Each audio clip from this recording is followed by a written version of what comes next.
RTC Rathachakralu ఆగిపోనున్నాయా? మరోసారి ఆర్టీసీలో సమ్మె తప్పదా?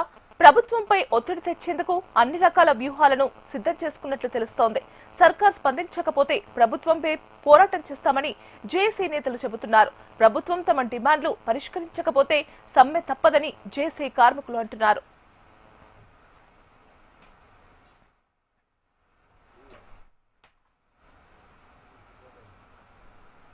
ఆర్టీసీ కార్మికులు సమ్మెలోకి వెళ్లేందుకు సిద్ధమయ్యారు. అందుకు సంబంధించిన సన్నాహాలు ప్రారంభించింది ఆర్టీసీ జేఏసీ. తెలంగాణ వ్యాప్తంగా 9,000కు పైగా బస్సులు ఉంటే అందులో 2,500 వరకు అద్దె బస్సులు ఉన్నాయి. దాదాపు 40,000 మంది కార్మికులు ఆర్టీసీలో పనిచేస్తున్నారు. గతంలో జగన్ ప్రభుత్వం ఆంధ్రప్రదేశ్ ఆర్టీసీ కార్మికులను ప్రభుత్వ ఉద్యోగులుగా గుర్తించింది. ఆ తర్వాత తెలంగాణ ప్రభుత్వం సైతం ఆర్టీసీ ఉద్యోగులను ప్రభుత్వ ఉద్యోగులుగా గుర్తిస్తామని హామీ ఇచ్చింది. గత ప్రభుత్వ హయాంలో దాదాపు 95% ఆర్టీసీ విలీన ప్రక్రియ పూర్తయింది. ప్రస్తుతం ఆర్టీసీ ప్రధాన డిమాండ్లలో ఒకటైన ప్రభుత్వ ఉద్యోగులుగా గుర్తించడం, కార్మిక సంఘాల ఏర్పాటు వంటి అంశాలపై ప్రభుత్వం చర్యలు తీసుకోవాల్సి ఉంది. కానీ కార్మికుల డిమాండ్లు అమలు చేయడానికి ప్రభుత్వానికి 2.5 ఏళ్లు అయినా సమయం దొరకలేదు. గతేడాది మేలో సమ్మెకు వెళ్తామని కార్మిక సంఘాలు హెచ్చరించిన తర్వాత చర్చలకు పిలిచి హామీలు నెరవేరుస్తామని చెప్పింది. కానీ అవి నీటి మీద రాతులుగా మారాయని జేఏసీ విమర్శించింది.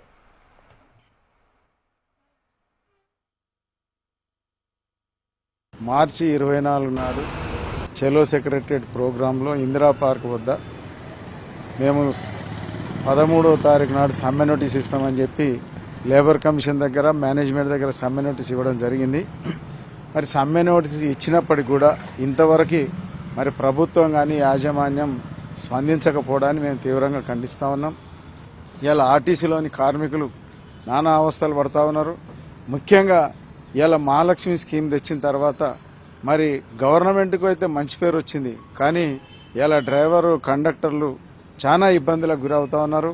ఈ బస్సులు సరిపోక జనాలు ఎక్కువైపోయి మహిళా కండక్టర్లు అయితే టికెట్లు ఇవ్వలేక పడిపోయే పరిస్థితులు కూడా కనిపిస్తూ ఉన్నాయి. మీరు అందరూ చూస్తూనే ఉన్నారు. మరి ఇంత కష్టపడుతున్నటువంటి కార్మికులని మరి అధికారంలో రాకముందు ఈ ముఖ్యమంత్రి గారు మరి ఆర్టీసీ ఉద్యోగులని గవర్నమెంట్లో విలీనం చేసుకుంటాం, ప్రభుత్వ ఉద్యోగులతో సమానంగా వేతనాలు ఇస్తాం, వారికి అన్ని హెల్త్ కార్డులు ప్రొవైడ్ చేస్తామని చెప్పిండ్రు. మరి యూనియన్లు ఇస్తానని చెప్పారు, పే స్కేల్ చేస్తామని చెప్పారు. మరి 2.5 సంవత్సరాలు అయినప్పటికీ కూడా మరి ఇప్పటికీ కార్మికుల కష్టాలు ఏమాత్రం తీరలే. టీఆర్ఎస్ ప్రభుత్వంలో ఏ విధంగానైతే కష్టాలు ఉన్నాయో ఇప్పుడు ఈ కాంగ్రెస్ ప్రభుత్వం ఏదైతే ప్రజాపాలన ప్రభుత్వం అంటున్నారో మరి ఇప్పటికి కూడా అదే. ప్రభుత్వం హామీ ఇచ్చి సంవత్సరం గడుస్తున్నా ఎలాంటి స్పందన లేకపోవడంతో ఆర్టీసీ భవిష్యత్తు కార్యాచరణకు సిద్ధమవుతోంది. దీనికి సంబంధించి ఇటీవల జేఏసీ అన్ని కార్మిక సంఘాలతో సమావేశాన్ని ఏర్పాటు చేసింది. ఆ సమావేశంలో సమ్మెపై ఎలా ఒత్తిడి తీసుకురావాలి అనే అంశంపై చర్చ జరిగింది. తెలంగాణలో అన్ని డిపోల వద్ద కార్మికులను సమ్మెకు సిద్ధం చేయాలని జేఏసీ నిర్ణయించింది. జేఏసీ పిలుపునిస్తే సమ్మెలోకి ఏ క్షణమైనా వెళ్లేందుకు సిద్ధంగా ఉన్నామని కార్మికులు చెబుతున్నారు. మేము ప్రశాంతంగా ఏదైతే కాంగ్రెస్ పార్టీ చెప్పినటువంటి వాగ్దానాలు ఏవైతే ఉన్నాయో వాటి మీద నమ్ముకొని దాదాపు 3 సంవత్సరాలు వెయిట్ చేయడం జరిగింది.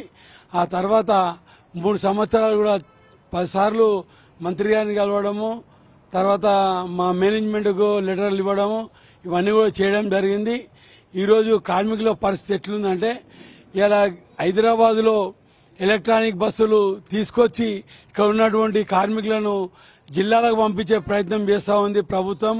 మేము ఒకటే చెప్తున్నాము, ఈ ఏవైతే ఎలక్ట్రిక్ బస్సులు ఉన్నాయో వాటిని బ్యాక్ చేయండి. అవసరమైతే ప్రభుత్వము ఎలక్ట్రిక్ బస్సులు కొని డిపార్ట్మెంట్కి ఇచ్చి కార్మికులతోని నడిపియాలి. అదే మాదిరిగా ఇక్కడ రిటైర్మెంట్ అయిపోయి 18,000 మంది రిటైర్మెంట్ అయితే రిక్రూట్మెంట్ లేదు. అదే మాదిరిగా ఇక్కడ పనిభారం పెరుగుతుంది. మహాలక్ష్మి వల్ల కండక్టర్లు టికెట్లు ఇవ్వలేకపోతున్నారు, డ్రైవర్లు కూడా బస్సులు నడపలేని పరిస్థితి.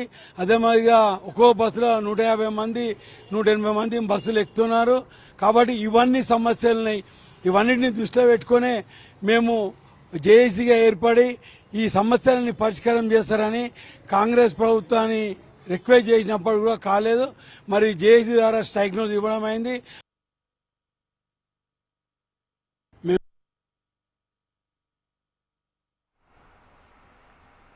మరోవైపు ప్రభుత్వ తీరుపై ఆర్టీసీ కార్మిక సంఘాలు ఆగ్రహం వ్యక్తం చేస్తున్నాయి. గతేడాది మేలో రవాణా శాఖ మంత్రి పొన్నం ప్రభాకర్ హామీ మేరకు సమ్మెను విరమించినా ఈ ఏడాది మాత్రం లిఖితపూర్వకంగా హామీ వచ్చిన తర్వాత మాత్రమే సమ్మెపై నిర్ణయం ఉంటుందని స్పష్టం చేశారు. ఆ బహిరంగ సభలో సమ్మెకు వెళ్లే తేదీని ప్రకటించనున్నారు. అనంతరం సమ్మెను ఉధృతం చేసేందుకు టీఆర్ఎస్, బీజేపీ తదితర పార్టీల సహకారం తీసుకోవాలని జేఏసీ నేతలు నిర్ణయించుకున్నారు. టీజీఎస్ఆర్టీసీలో సమ్మె సైరన్ మోగిందనే చెప్పాలి.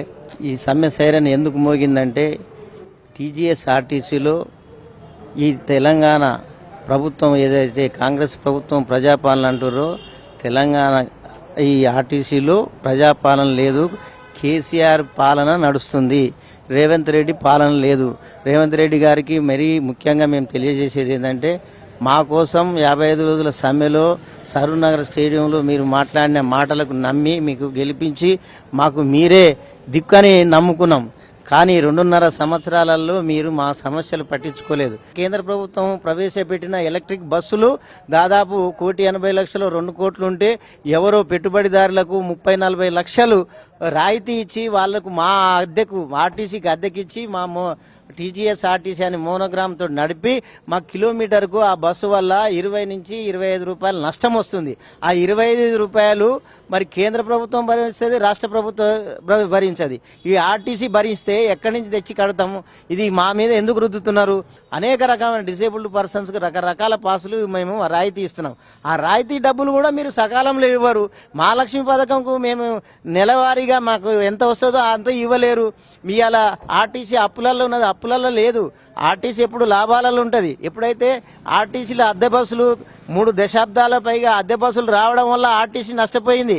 అద్దె బస్సులను తీసేయలేక మళ్ళీ ఇప్పుడు ఎలక్ట్రిక్ బస్సులు పెట్టి కనీసం ఆర్టీసీ అనేది లేకుండా కనుమరుగు చేయాలనే ఉద్దేశంతో ఈ ఎలక్ట్రిక్ బస్సులు తీసుకొచ్చి పెట్టి ఆర్టీసీ డిపోలను మొత్తం వాళ్ళకు దారదత్తం చేసి ఉన్న రెగ్యులర్గా చేసే కండక్టర్, డ్రైవర్లను, మెకానిక్లను బజార్న పడేసే పరిస్థితి వచ్చింది.